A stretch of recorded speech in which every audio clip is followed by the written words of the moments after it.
Okay, everyone, welcome to the Acting as a Career seminar, a brief guide to starting out. My name is Nick Macron. Thank you so much for taking time to join me.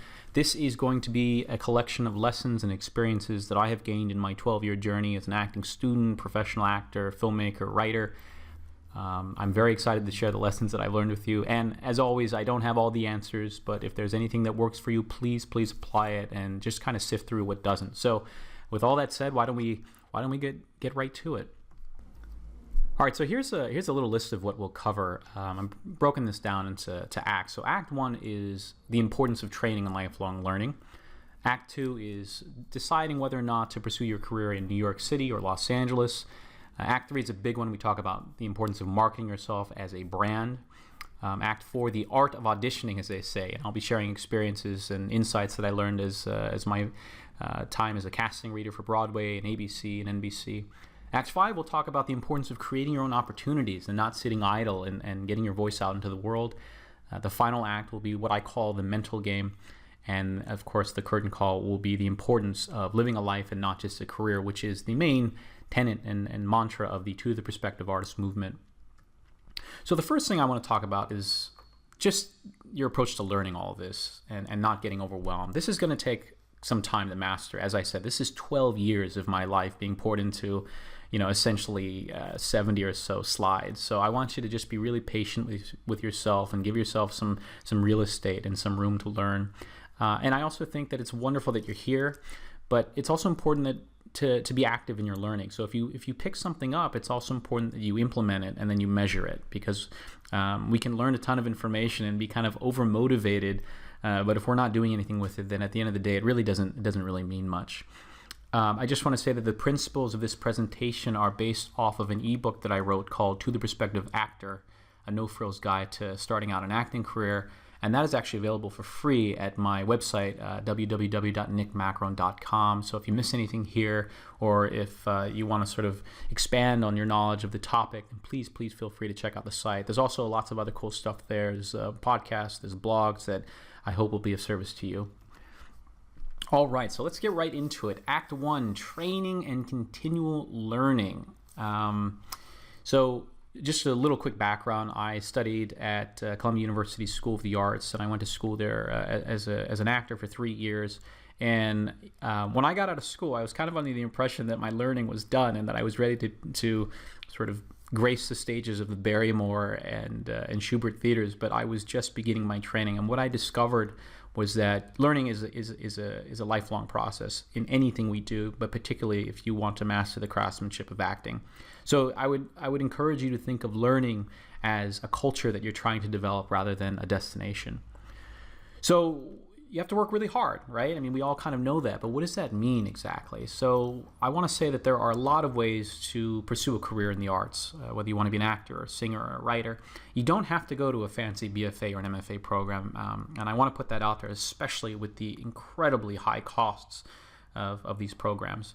But I will say that the one non-negotiable is that you have to train. You have to work hard. Whether that's you're taking acting workshops and acting on camera class, you're getting together with your friends once or twice a week to read plays. You just have to hone your craft.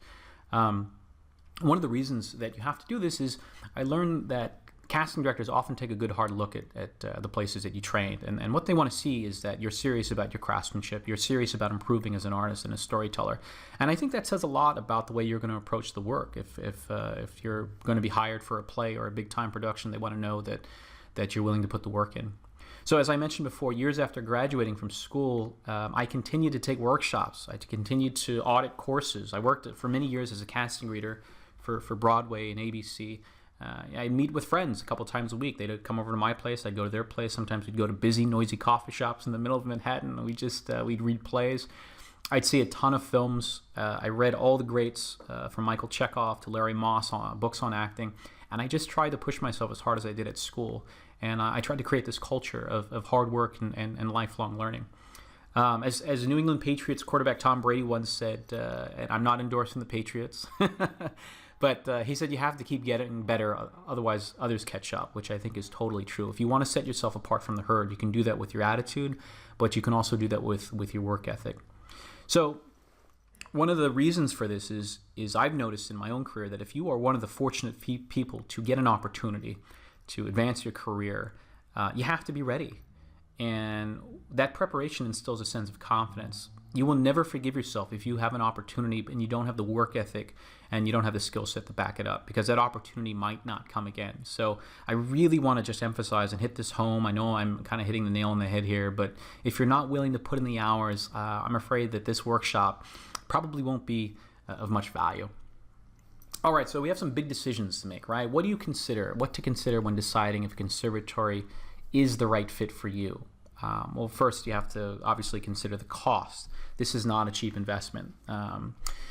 You also have to consider the investment of time. This is 3 to 4 years of your life, and you want to make sure that you are really focused and that you are really committed to the idea of going to a program like this.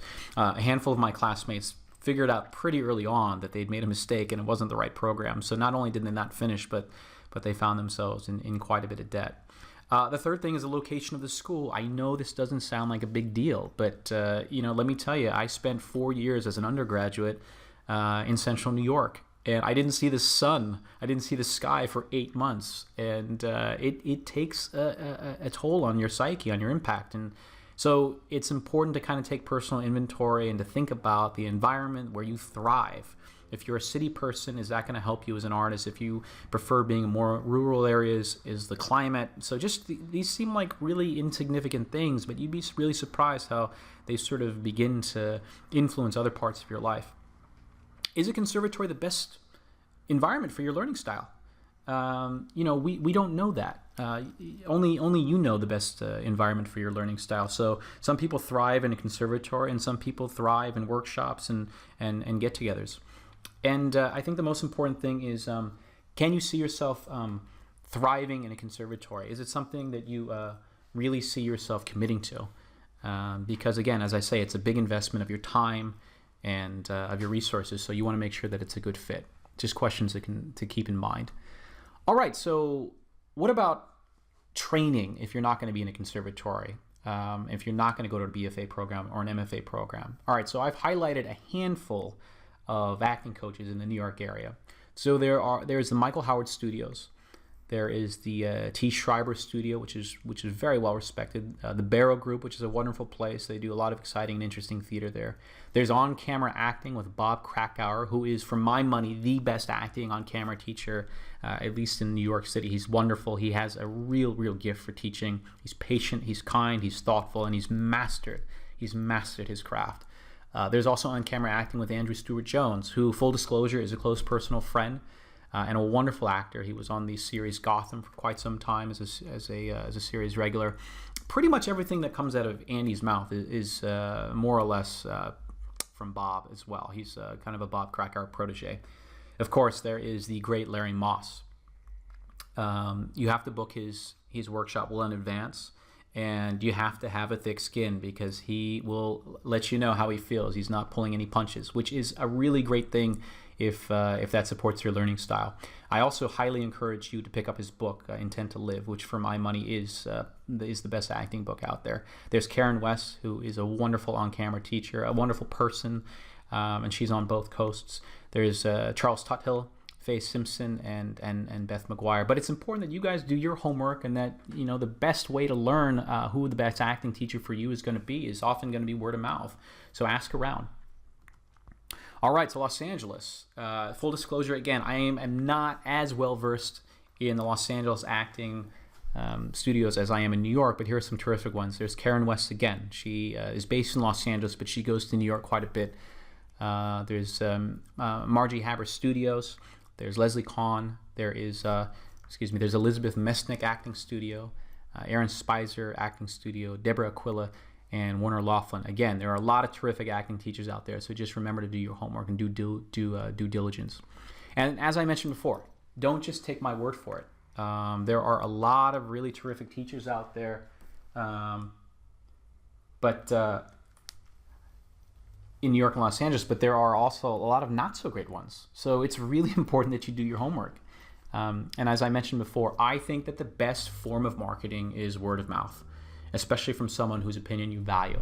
So if there's a teacher that really resonates with a friend of yours whose work you admire and maybe who has a similar learning style that you have, go check it out. And you can always audit a class. I audited a Larry Moss class. What does auditing mean? It means you sit in a class and you don't actually participate, but you get to observe, and it's often for free. Now, not every instructor lets you audit, but it's worth asking. The worst thing they can say is no, right? If you're on the fence about a workshop, it never hurts to just audit. Backstage Magazine and American Theater Magazine can also be really helpful resources for finding the right fit. All right, so here are some books that I recommend. I mentioned the Intend to Live book by Larry Moss. This book knocked me on my butt when I first read it. I think it's a terrific book, and it's incredibly specific, incredibly in-depth, and highly, highly encouraged that you pick it up. Of course, there's Respect for Acting by Udo Hagen, which is old school. If you're going to read that, you have to read A Challenge for the Actor. An Actor Prepares by Konstantin Stanislavski, the father of the method. These books, To the Actor Michael Chekhov, these books are going to be a little more dense, right? But they are full of insights, valuable insights and gems, and really take your time with that. There's Acting Film by Michael Caine. For those of you exclusively pursuing on-camera acting, this is a must. You can also watch his masterclass on YouTube. You could, at least relatively recently.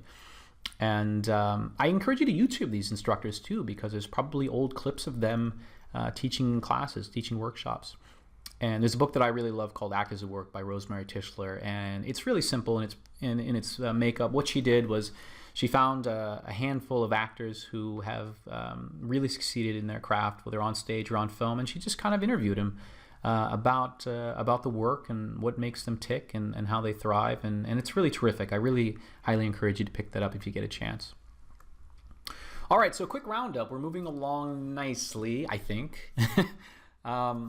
So again, whenever or however you train, just be prepared to consistently work your tail off, right? Keep your head down, hone your craft. So important. Do your homework before you consider what classes you should be taking. Take a good hard look at what best training option is for you. Where do you thrive as a student? Is it in conservatory? Is it working with others in meetup groups? Is it just tiny workshops? Whatever it is, take real personal inventory, because as I mentioned, this is a real serious investment of your time. And so you want to make sure you find the right fit. I cannot emphasize enough the importance of finding a mentor. I think everybody should have a mentor, somebody who has traveled the path that they are traveling, someone that can shorten their learning curve. I have several mentors in different arenas of my life, and it's so important. It's also important to become a mentor for someone else, because eventually someone is going to ask you the questions that you're asking someone else. And most importantly, to take action today, to have no fear of failure, or at least not let it stop you. Take one small step in moving forward. You don't have to do everything at once, but you have to take action. Just do something. Fail fast, as they say in the startup world, right? Okay, moving on to Act 2. So the Big Apple or Tinseltown? This is a question that we all wrestle with.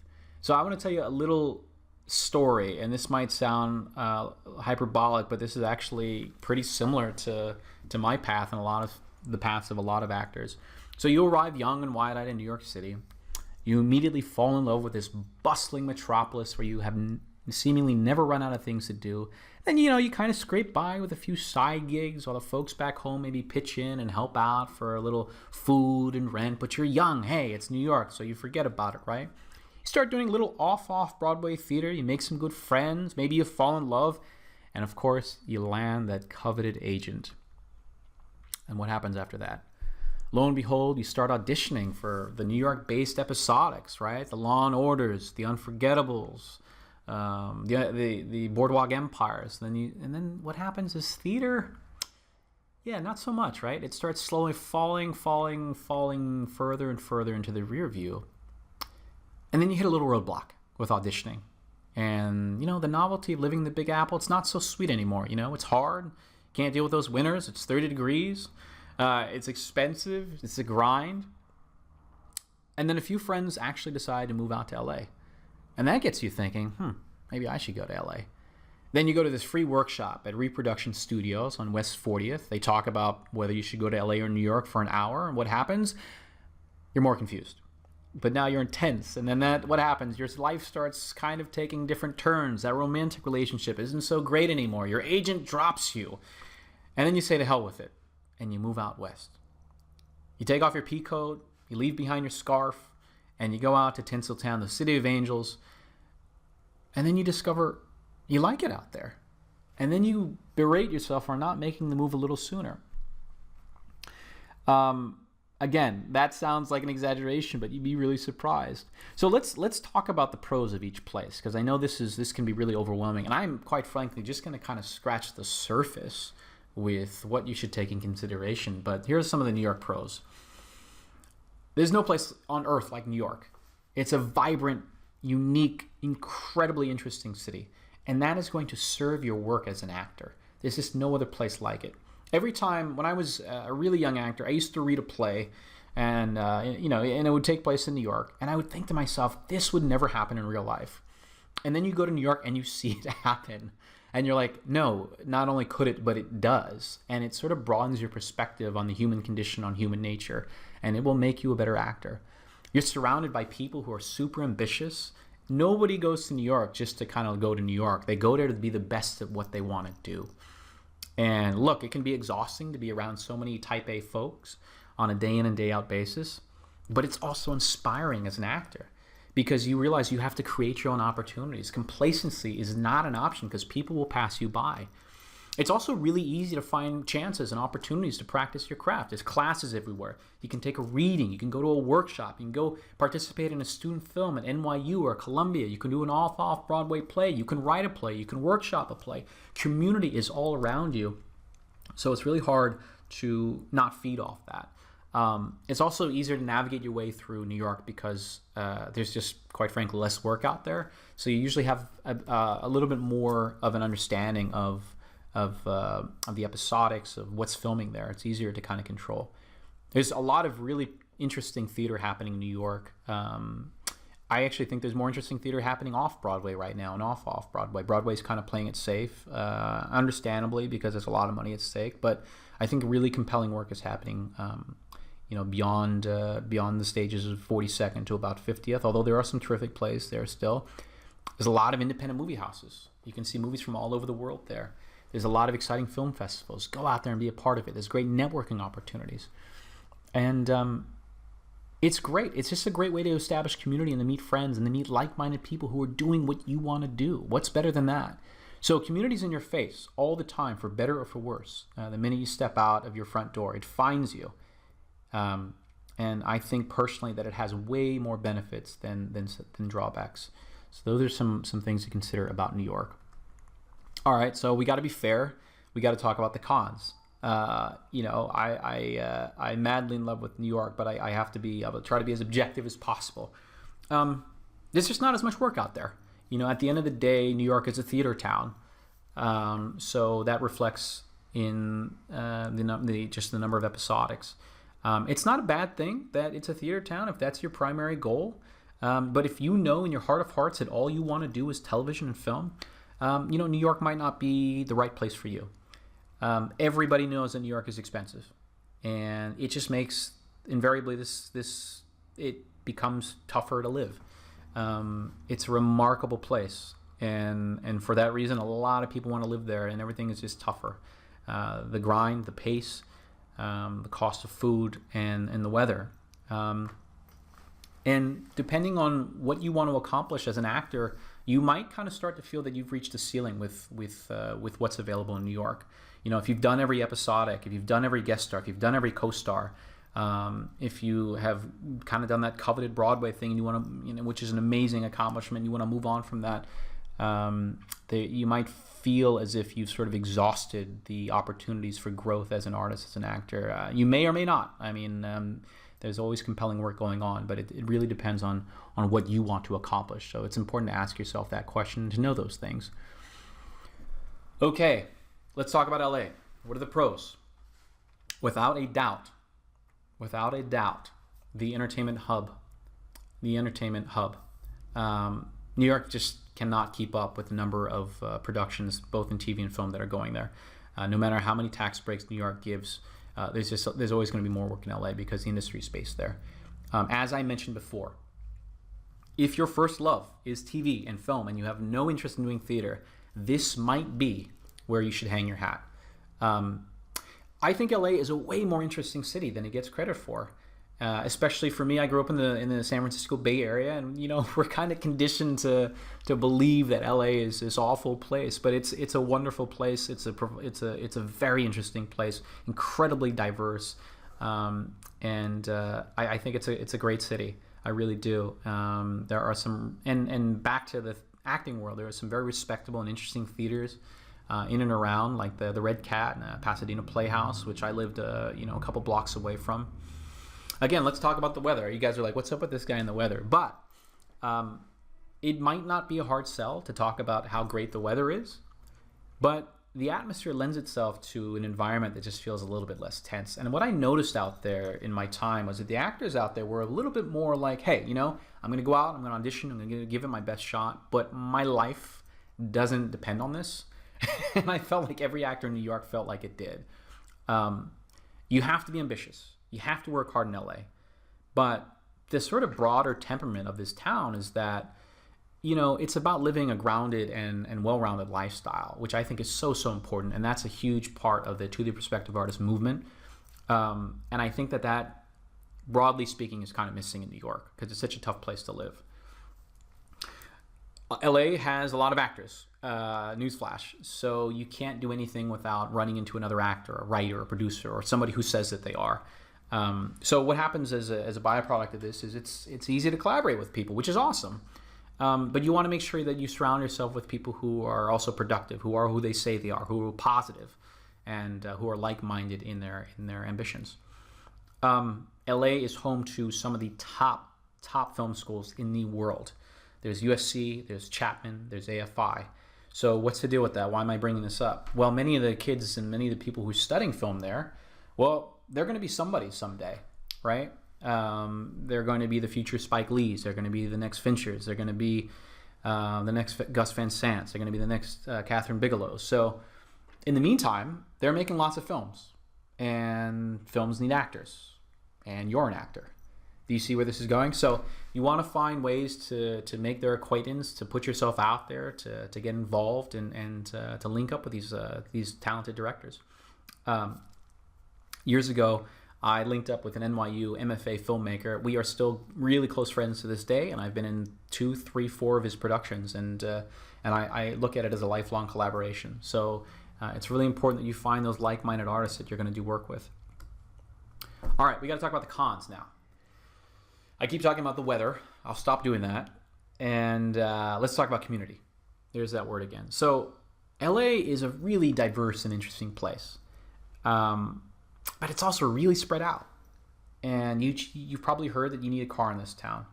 And which on a side note, I suggest turning your car into the University of Traffic, get a bunch of audiobooks and productive podcasts, because you're going to be sitting down for a while. So it's important that you utilize that time well, I think. And I'm not saying community doesn't exist there. It absolutely does. The difference is you have to go find it. You have to make that effort. In New York, you don't have a choice. Community's in your face. So it takes a little bit more initiative. So navigating throughout LA can also seem overwhelming. I remember driving an hour and a half for an audition one way for 2 lines in a movie, and then driving an hour and a half back. And you feel a little bit drained afterwards because that's 3 hours of your day. And so you can feel a little bit bankrupt sort of spiritually and emotionally when that happens. So it's really important that you take care of yourself. LA is a big place, and I'd have auditions from anywhere in Culver City to West Hollywood to Brentwood. These places are not particularly close to one another, and then with the traffic, it takes a long time to get there. So the difference is that in New York, a lot of your theater auditions, your commercial auditions, they're going to be in like a 7 to 8 block radius. So you want to allow yourself plenty of time to get to the places that you're going in LA. You can't just kind of roll out of bed like a lot of actors do well, not saying actors do that in New York, but that you could. And I'm not endorsing that, by the way. What I did was I implemented this thing called the 80-minute rule when I lived in LA, and I made sure that I left an hour and 20 minutes before I had to be anywhere. And it seems crazy, but there's nothing worse than sitting in traffic knowing that you're going to be late for an audition. It doesn't help anything. And I mentioned before, there's a lot of projects being shot here, but there's also a lot more actors. I never had much of a problem getting into rooms in New York for big pilots or feature films or whatever it was. But in LA, it's just a lot more sort of actors to cut through. I mean, to give you an example, let's say there's a co-star for a part on Scandal. This is like 5-6 lines, maybe less. There might be 3,000 submissions for that, just to give you an idea of the gravity and the numbers that you're working with. So unless you're with a top-tier agency, sometimes it can be a real tricky to cut through all that noise. All right, so home is where the heart is. What's this about? I think it's really important to work where you want to live, because that is going to really serve you, and it's going to serve your overall sort of quality of living and how you approach things. But I want to really quickly list a couple of helpful search engines, at least that have helped friends of mine and myself. There's Craigslist, of course, in both New York and LA. There is StreetEasy.com in New York. There's Westside Rentals in LA, and then there's OnRadPad. Of course, there are many more, so please, ask around. But this is a good place to start. Just a reminder, checking in with you guys. Don't get overwhelmed. Take it one step at a time. We're doing really well. So what are the quick takeaways from this particular chapter? Be honest with the type of work you really want to do. If you want to be a theater actor, you dream of being on Broadway, doing off-Broadway theater, New York's your town. New York's where you want to be, I think. If you want to be, if you just want to do television, that's okay. That's great. Los Angeles is your best option, I think, for that. Consider the pros and cons of living in any place that you hang your hat, because where you live is going to have a huge influence on your quality of life, and that's going to have a huge influence on your quality of work. So it's all inclusive, right? It all matters.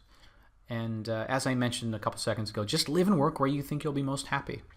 I think that's so important to not equate your self-worth with your IMDb page or your resume, to live a life and not just focus on your career, and because that's going to make the work much more fulfilling and meaningful to you. All right, enough of that. Act 3, marketing yourself as a brand. Oh, there's that word again. There's a word that admittedly I shunned for many years. I wanted the work just to stand for itself, but the acting is a very small part of it, I discovered. So let's talk about you, the product. It takes time. It takes time to get comfortable with that moniker, right? I'm a product, I'm a brand. Well, no, you're a human being, but you are marketing yourself. So, but you are seen as a product of sorts in the industry.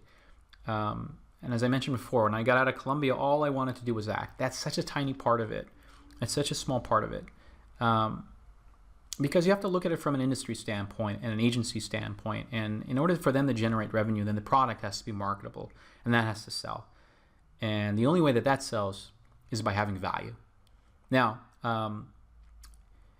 if you approach the entertainment industry as a business person while protecting your integrity and your core values and your need to create and pursue meaningful projects, I think you're well on your way, because those things can coexist. You're marketing a brand, right? The brand in this case just happens to be you. Now, I want to say, before I continue this, but I want to say, please don't ever let the industry, which I think has a tendency to disempower people, make you feel as if you don't have value, because you absolutely do. We're just talking from straight industry perspective, which to me, the lens through which they look at that is not as broad or open-minded as it should be. But you absolutely have value. You have something to say, so find a way. So let's talk about what a brand is. It's sometimes you hear the words thrown around like look or type. It's also your body of work, and it's your attitude. I think it's so important to be kind to everyone, to treat the security guard at the sign-in desk the same way you treat the head of Warner Brothers. Word travels fast in each industry. If you want to get respect, you've got to give respect. As a casting reader, I saw a lot of actors overlooked because the casting director knew that they were going to be a headache to work with. There is no shortage, zero shortage of talent. So please don't think because you're able to deliver a soliloquy or a monologue or whatever it is that somebody else can't do it. It's important to be grateful. It's important to be humble. It's important to do great work, and And just remember, casting directors, these are all people too. So you want to find a like-minded community. I really want to emphasize the importance of self-care. Again, this is one of the main tenets of the To the Perspective Artist movement. Mentally, spiritually, emotionally, physically, right? There's nothing out there, which is one of the reasons I created the To the Perspective Artist brand, is because there's nothing out there that really supports the artists and their needs in those arenas. So it's important you eat right, that you get plenty of rest, that you're taking care of yourself. And then you surround yourself with good people, and you get around people who are where you want to be, because it's inspiring, and they're gonna share lessons that are going to be very insightful that you can pass on to other people, right? As Jim Rohn said, you were the 5 people that you hang around with. So just get around people that are better. They get around people that are positive. Get around people that refuse to let toxic energy into their space. And, of course, man, go out and have a good time, but just do it in moderation, right? A lot of young actors, especially, I think I was guilty of this. They get caught up in that culture of the Montgomery Clifts and the Marlon Brandos and the James Deans, that you have to be so disturbed and you have to have all these demons to create anything meaningful. And look, life is going to present enough challenges on its own. Believe me, I promise.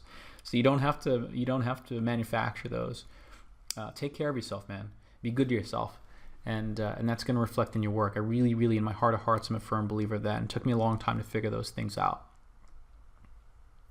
I mentioned before, the training is always the most important foundation. Many years ago, I was hanging out with a mentor of mine down in New York, and he told me, he said, look, you've been ready for a long time. You just need that break. And I asked him, well, what do you do when you feel like you're ready and you haven't got that opportunity yet? And he said, without flinching, he said, you have to stay ready. And how do you stay ready? Is constantly honing your craft. So I just want to hit that home again. I want to talk about control and the importance of letting go what's not in your control and exploiting what is. So Robert Greene, who wrote The 48 Laws of Power, a couple other great books, he believes that we only have control over about 5% of what happens in life. And 95% of what happens is completely out of our control.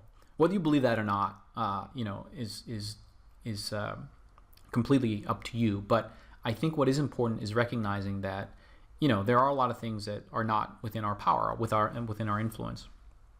Especially in this industry. You can be the best actor in the world. You can be the most remarkable actor in the world and still not get the part. It's not a meritocracy, right? So what I've learned, or what I call something I call the 4 truths, and I've only listed here 3, so forgive me, but the 4 truths are: your work ethic, you have control over that; you have control over your attitude; you have control over how you deal with setbacks; and you have control over how you create your own opportunities. Those are what I call the 4 truths. If you exploit those and take full control over those things, then you can rest your head at night very, very well. Not being frustrated by what you can't control is actually super liberating. When you don't worry about all those things and you focus exclusively on what you can, that's a really powerful thing. And it put years back on my life because I used to stress out constantly over an audition not going exactly the way that I planned it. I'd worry about it the rest of the week. Let it go, man. Forget about it. Move on with your life. Your job is simple. It's to always put your best foot forward and to improve. That's all it is. It's just to get better, right? Just to keep pushing forward. Keep your head down. Idris Elba talks about this. Keep your head down. Keep grinding. Good news is that you do have some power. And what is that power? All right, well, you have the power to say no. We're conditioned to believe that we should be grateful for any part that comes our way. And I couldn't disagree more. And I want to just say, I don't want to exclude anybody, but I want to say this what I'm about to say goes out especially to the women listening and the people of color who are listening. I want you to feel like you as a person of color myself, I don't want you to ever feel like you have to compromise your personal ethics or your core principles to take a part. If something doesn't sit right with you, don't take it. Instead, write a better one. When I signed with my agency in LA, I was asked if there was anything I wouldn't do, and I told them I would not take any parts that perpetuated ethnic stereotypes or that undermined my cultural heritage, right? Remember, it's you up there. You want to be able to look back on the part years from now and hold your head up high.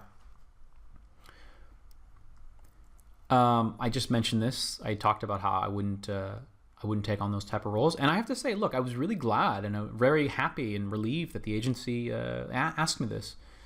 All right, so we're going to move into landing an agent. I know a lot of you are really want to know this. I want to say first off, this has been my experience with getting an agent. It's going to be different for you, and this is not an exact science. But I want you to bear in mind, you don't have to have an agent to have a fulfilling career as an actor or an artist. You don't. And I think that if you don't have an agent, there are actually a lot of pros to that. You have more flexibility over the things that you want to do, and you're forced to create your own opportunities.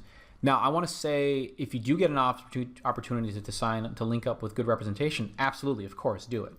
But I just want you to know, I want to put this out there, you don't have to have an agent to have a fulfilling career as an actor. Absolutely not. In fact, some of the most compelling work I've seen in New York and LA has come from people who are just creating their own opportunities. My good friend Anna G. Jones has done really compelling work. She's done an amazing web series. She shot some terrific short films, and she's not all caught up in having to have this representation. It doesn't mean she's not seeking it, but it's not holding her back.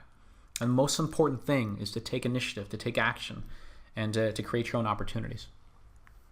So a good friend of mine back in New York, my buddy Matt Jarrett, he used to work for an organization called The Network, which was kind of a hub for actors on how to navigate and build their careers. And I got dropped by an agent. I've been dropped by 2 agents, and which is common, by the way. And don't get discouraged if that happens. If you're in this industry long enough, it's going to happen more than once. And I was really bummed out. I was frustrated, and he schooled me, and he taught me the art of pitching myself. And within, I think, 9 or 10 months, we had a new agent that was a much better fit for me. So I call these Matt's rules. Rule number 1, target the right agents. When I got dropped by my big agency, it was a very big agency, well-known agency in New York. I got dropped. What was the first thing I wanted to do? I wanted to go back to an agent just like that. Matt's like, why would you do that? They just let you go. And, I was caught up in prestige and the name. And he said, that's silly. You want to be with an agency that really has your interests at heart. So do your homework. What agencies have clients like you? What's the size of the agency? What are they known for? Are they known primarily for theater work or commercial work? I have a very, very talented friend who books theater work all the time back in New York. And she's begging her agency to submit her for more television. They won't do it. Why? Because she's with a theater agency, or an agency that targets theater, and she's booking work. So that's going to be a hard sell for her, right? Is the agency organized? Is the manager organized? You've probably heard these urban myths, these horror stories of agents having closet-sized offices with 1,200 clients and not knowing your name when you walk in, and 12 phones ringing at once. And believe me, some of these stories they're true. So you want to make sure that your rep is legitimate and has a good name and reputation. What are the stipulations of the contract you're signing? Be really careful with that, right? Are you locked into a 2-year contract? Maybe you're miserable with the agency but you can't get out of it. You can't sign with anybody else. This has happened to friends. Make sure you do your homework. Does the agency believe in you? Do they have your best interest at heart? Do they really go to bat for you, right? Or are you just a name on a piece of paper? You have to feel like they're invested in your success and in your career the same way you are. They have to be excited about you when you call. And a really great thing to do is, if you know somebody who is already with that agency, ask them about their experience. What's it been like for them to work with that agency? Word of mouth is really, really powerful, really, really important. Rule number 2, the art of headshots. You don't need to spend $1 million for a good headshot. Just putting it out there. I used a headshot for years that a friend of mine took in her little apartment out in Astoria, Queens. And you couldn't tell the difference between her work and a quote-unquote professional headshot photographer. It was really great. There are countless photographers in LA and New York. They're priced competitively. Check out reproductions.com. You might also want to consider somebody who's green, who's just starting out in the industry like I did one time. And a photographer who's just setting out, they're going to charge you less because they have kind of a bear with me as I figure this out rate, as I call it, right? So just look around, be open-minded. Now, there are a couple rules with headshots, right? So you ask 10 people if they like your headshots. What's going to happen? you're going to get 10 different opinions. There's no universal rule or look of a headshot. And this can kind of leave you in a daze. So be careful that you don't get too many opinions. I've actually found that important in anything in life, right? You don't want to get too many opinions, because then you kind of get stuck through paralysis through analysis. So just kind of, as I've encouraged you guys to do with this webinar, sift through what works for you, what applies to you, and just kind of discard or don't pay attention to what doesn't. It's really important. But I have to say, the most important thing, the headshot has to look like you.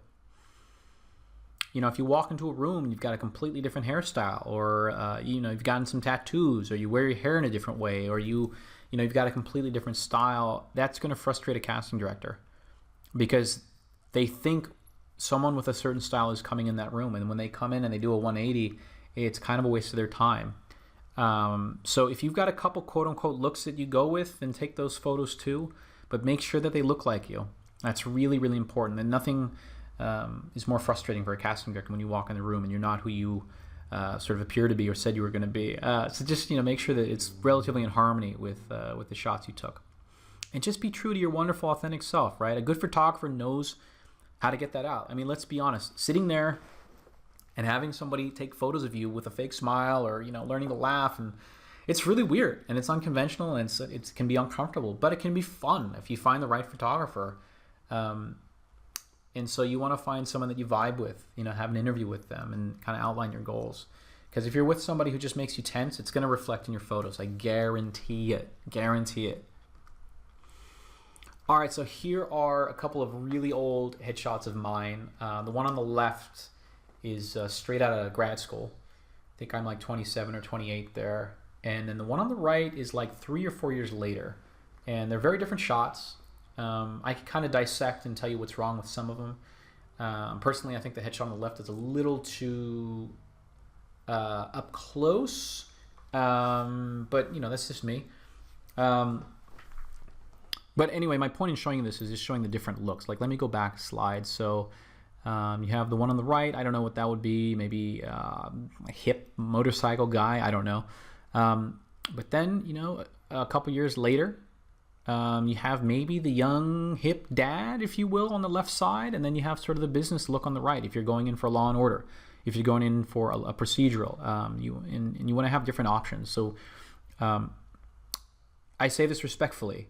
I think sometimes casting directors lack imagination, and so rather than picture you with your hair shorter or picture you as that attorney, do the work for them. Show them what you do look like in those positions and in those potential roles, and that's going to help you a lot. Help make their jobs easier. I think that's in general, that's a great rule of thumb in whatever industry you're in. Postcards. You guys are probably like, postcards? What's up with that? And I was definitely on the same wavelength. I didn't see the value in it, but it can have some benefits. You take a workshop. Let's say you take a workshop with a casting director, or you take a workshop with an acting on camera teacher, whatever it is. Send a little note just saying it was a pleasure to meet them, and it was fun, it was helpful, you got a lot out of it. Nobody writes letters anymore. That's going to set you apart. Everybody texts, everybody sends emojis. Taking out a piece of paper, taking out a postcard shows that you care. It shows that you've taken some initiative.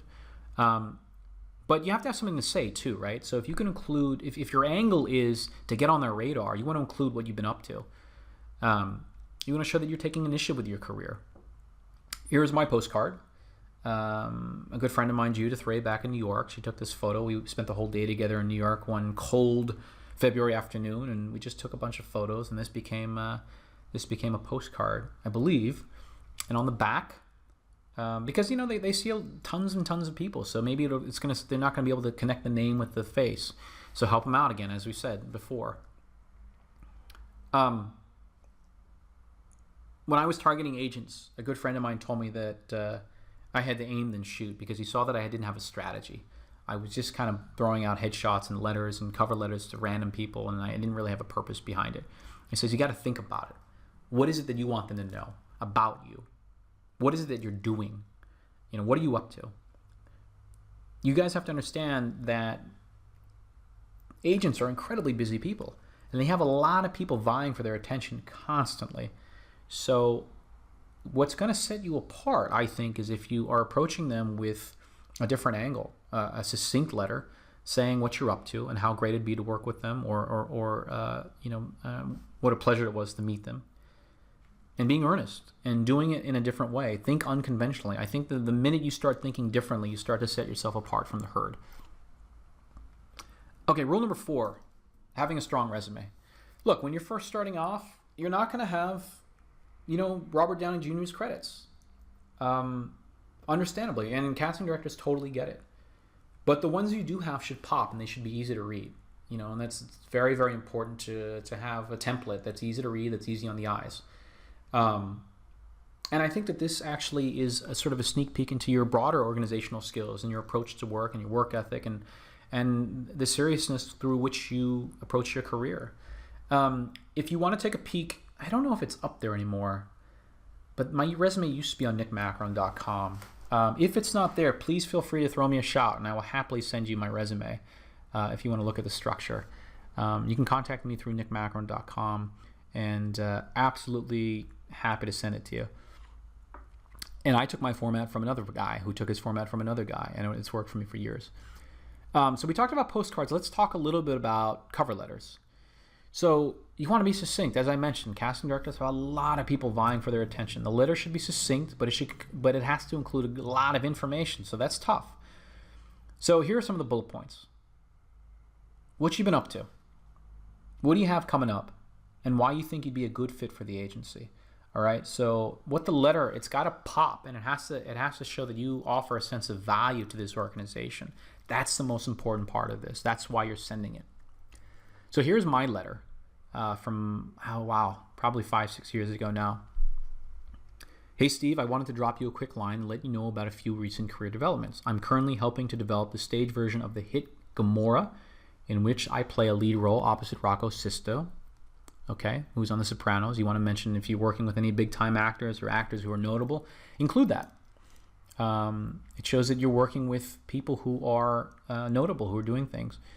I was recently called back for Law & Order SVU, and I have an upcoming audition for a new pilot on ABC. I'm also studying TV with Todd Thaler at One-on-One. I would love the opportunity to meet with you about representation. Short, sweet, tons of information, right? Feel free to take this template, man, and do whatever you want to do with it. Just cut and paste, paint by numbers. By the way, on a side note, I ended up getting this agent. So this is all, again, back to what Matt taught me. So there's a book out there called Thinking Fast and Slow by Daniel Kahneman. I think it's an amazing book. Daniel Kahneman, I believe, won the Nobel Prize. And he did this study which said that people who were up for parole had a better chance of being granted parole if the judge had just had lunch. Yeah, I said it. I know it sounds insane. Why? We're emotional beings. As much as we like to think that we think rationally, we're emotional beings. And we think, our mood affects our train of thought, subconsciously, consciously, whatever. So if you make the letter easy to read, you make it short, straightforward, and then you're ready to send it out on a Wednesday or a Thursday so they get it on a Friday. Why? People are in good moods on Friday. All right? You send that, and it sounds like a really insignificant thing, but it works, I tell you, or it could work. And look, it's like, think of yourself as an Olympic swimmer. People win the Olympics, the gold medal, through 100th of a second. So think of sending a postcard out on a Friday as you winning the meet by shaving that extra leg hair, or winning the meet by 100th of a second. Little things over time compound, and they make a difference. You'd be really surprised. All right, so the importance of having a website. Personally, I don't think there's any excuse for not having a website in 2017. You have Wix, you've got Weebly, you've got Yola, you've got Squarespace. What else? It's free.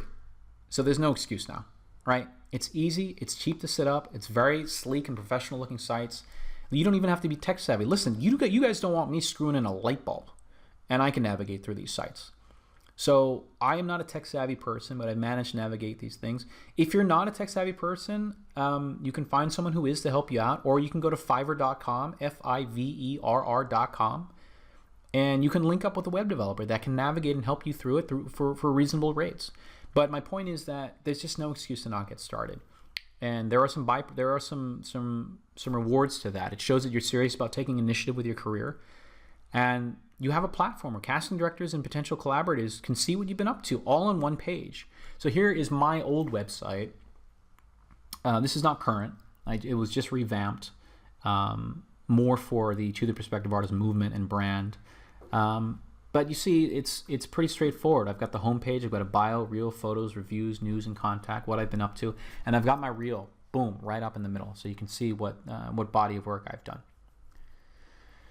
This might sound funny, but if you have the opportunity to meet with an agent and you've been called for that interview, it's not a bad idea to have a friend act as the agent and pretend to interview you, because you would be very surprised how nerves can get a hold of you once you get into that room. You don't want to blow your opportunity by staring into the sky and trying to figure out answers, not being versed or not being clear on what it is you want to do. All right, so you want to be honest, you want to be your wonderful, authentic self, but you also want to have a strong sense of where you're going to be in your career. Look, none of us know what's going to happen tomorrow. But if you have a 1 to 2 to 3 to 4 to 5, 10-year goal plan, that shows you're serious about this industry. It shows you're in it for the long game. On a side note, don't ever tell a casting director you don't watch TV. I know it sounds crazy. Nobody has a TV anymore. Everybody watches things on their laptop, and people don't watch. I actually know quite a few actors that aren't particularly good about watching different television shows, which is fine.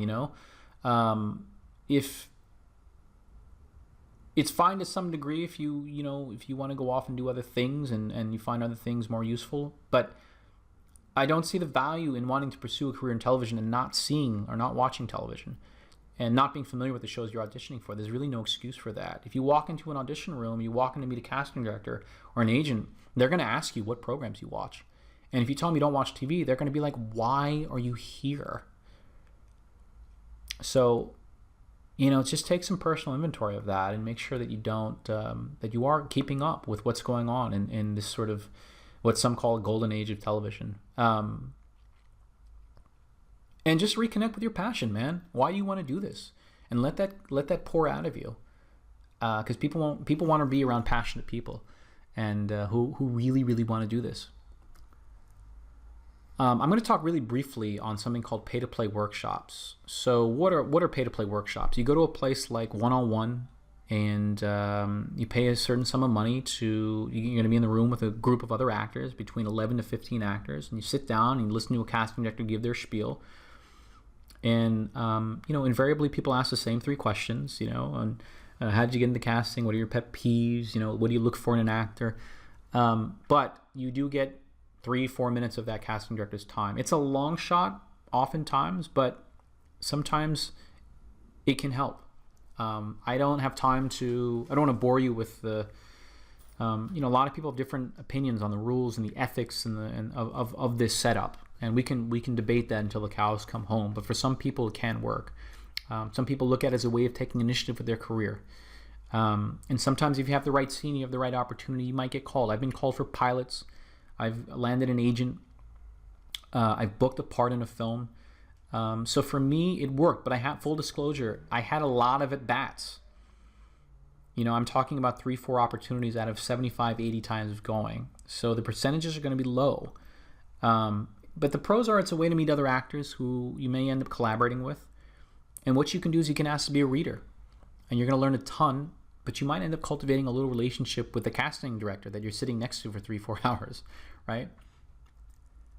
All right, so here are the cons. Again, it's expensive. It can get expensive. And as I mentioned before, there are a lot of different points of view on the ethics of this. You might feel like there's a lack of return on your investment. I started to feel that way. You can feel deflated. And you want to make sure that they abide by something called the Krikorian Talent Scam Prevention Act. I went to this place in LA for a year. And I looked online a couple weeks ago, and they just went out of business because they were supposedly scamming people. Nobody was getting called in based off of those meetings. And so you just want to be very careful. You want to be a little bit leery. So there's 101. in New York, which I actually support the work that they're doing. You can meet casting directors. You can take great acting on camera classes.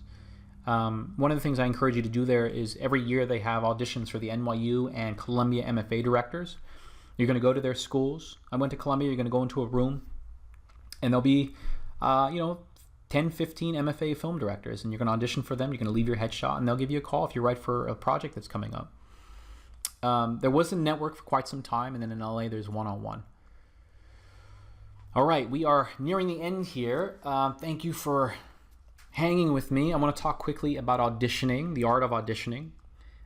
So for many years, I was a casting reader for mostly Broadway, high-profile projects. And I want to talk about some of the lessons that I learned. I think it's important to arrive early for an audition. And not just because you want to make a good impression, but because, coming late to an audition and just being rushed and not giving yourself that kind of time to prepare mentally and emotionally and spiritually get into the right space, I don't think it's going to serve the quality of work that you're trying to present. So if you can get there a couple minutes early and just kind of plant yourself and take a couple deep breaths and envision the way you want your audition to go, it can go a long way. I think it's super important to be prepared. You don't have to be off book necessarily. I highly encourage it.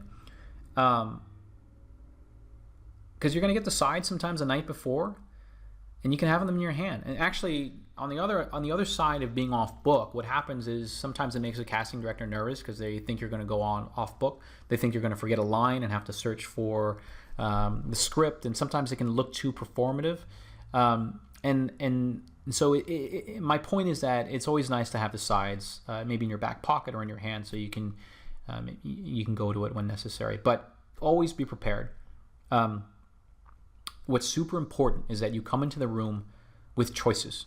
You come in with a bold point of view. I saw a lot of actors over the years come in and read the part the way they perceived the casting director wanted them to read it. You guys have to understand there are so many actors coming in for the same role. So if you're just kind of doing it paint by numbers, you're not going to stand apart. Go in with choices. Even, just go in with a bold point of view, and you might not be the right actor for the part, but you're going to stay on their mental radar. And if you guys are in a position to, I suggest working with a coach beforehand. It makes a big difference. When you're just working on your own, there's blind spots, and it's really important. I mean, at the end of the day, what the casting directors are really, really looking for, honestly, they're looking to see that you know how to tell the story on the page, and you know what's going on. How are you going to serve this story? How are you going to move it along? I want to talk about the mental attitude that you should consider taking, that you should take when you go in. So I think auditioning is like trying to court a partner. We've all liked someone at some point, and desperation is a turnoff. We want to know that the person, you can want something without needing it, is what I've learned. So the actors that I saw that were living fulfilling lives off stage, that had cultivated rich relationships, and it's like their life didn't depend on the audition, that was really attractive to the casting director. They came in, they gave terrific auditions, and then they left the audition at the room. They went about their day. That's a great quality. That's a great trait to have. And you do that by living a life, living a life and not just a career. So it's also really important to be polite, right? To be grateful. These are no-brainers, but also claim your space. You can be nice without being soft. You've earned the right to be there. You're being called in for a reason. They're lucky to have you. So for that 3, 4, 5, 10 minutes, whatever it is, that's your stage. So own it. Own it. Once the audition's over, let it go. You're going to save years on your life if you don't Monday morning quarterback. If you don't you think of all the things you could have done differently. If you have done the work, you've gone in there and you've knocked it out, that's all you need. You can go home at night, rest your head easily. You should take solace in that, because that's all you have control over. Go about your day, hang out with your friends, do whatever you need to do, but forget about the audition, because I promise you they have. So back to eradicating neediness. So this is a quote from Oren Klaff, who wrote a book called Pitch Anything. It says, if you talk to investment bankers, the pros that make $1 million decisions almost daily, they'll tell you validation-seeking behavior, neediness, is their number one deal killer. So get rid of that need to feel validated, right? Again, that my firm belief is that comes from cultivating a rich life off stage. I want to tell you about the biggest revelation that I came across that fundamentally changed the way that I looked at the industry and auditioning and interviewing in general. So for years, I read opposite and for major projects. And I noticed that the actors, regardless of how famous they were, they got nervous. I'm talking A-list actors who you would recognize on the silver screen. And even as a young actor, I too would get nervous, and I would take on this sort of adversarial role, me against the casting director. Well, I'll show them with the work I can do. And my work was always polished because I prepared tirelessly. But I think I kind of came from a maybe sort of a nervous or defensive posture rather than one of being open and available. And it wasn't until I spent many years working for Broadway and CBS and NBC that I learned this one lesson that changed everything. And it's this. Casting directors are on your side. They're totally on your side.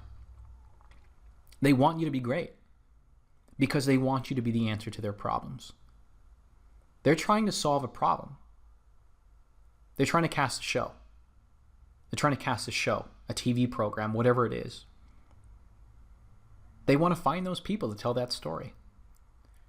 Has anybody ever gone to a play or gone to a movie and said, I hope that everybody on this play, on this stage, fails miserably and wastes my time and money? Probably not, right? So why do we all think that casting directors think differently? They don't, right? They absolutely want you to be the answer to their problem. So think of them as allies. All right, I want to talk about the importance of creating your own opportunities. I think this is super, super important, and it's one of the 6 principles of the To the Prospective Artist movement. And on a quick side note, the 6, if you're interested, are lifelong learning.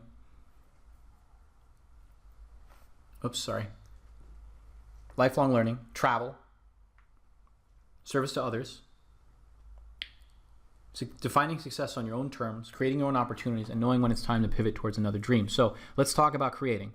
There's a wonderful speech given by Mark Duplass at South by Southwest. I encourage you guys to all watch it as soon as this is done. Watch it now. I'm just kidding. No, stay here. And it's called The Cavalry is Not Coming. What's his whole point? The point is that you're not going to get, it's very likely that you will never get that phone call for the perfect part or opportunity. So you have to create it. You have to create it. And with taking action, comes an awakening to your own potential. If you guys don't remember anything else I say in this webinar, just remember these 3 words. Do not wait. As they say, be one of the few who do rather than the many who talk. And so, as I mentioned before, this is not a meritocratic, the best man wins, the best woman wins career. And you have to say, so what? Now what? I understand the makeup of this industry and how it works. Now I have to do something about it. Too many actors wait for the phone to ring. They wait for the perfect part, and they don't take their own initiative. Even if you have an agent, you have to be constantly preparing, constantly finding your own opportunities. My opinion, if you call yourself an actor, you've got to be a 3-dimensional force or 2-dimensional force. If you're an actor, it means you also have to write, produce, direct, whatever it is. That's how you're going to set yourself apart. Because the more you do great work and the more you set yourself apart, the greater value you're going to have. And people want to work with those types of people because they're taking initiative. And with the amazing technology now available at our fingertips, you have no excuse to not get started, right? Start writing that book, that blog, write that short film, whatever it is, because today all you need is a smartphone and an idea. You don't have any excuse to not get started. There are plenty of examples, right? There's Awkward Black Girl with Issa Rae, now on HBO. There's Wong Fu web series.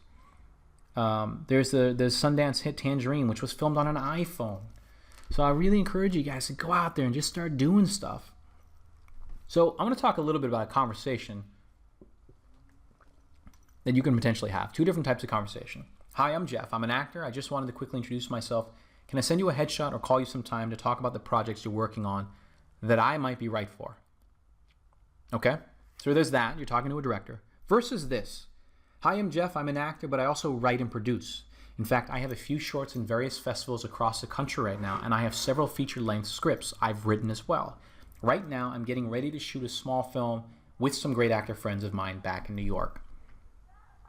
Which conversation, if you were a director, would you rather have? Right? There's a big difference. There's a big difference between those two. And here's what happens.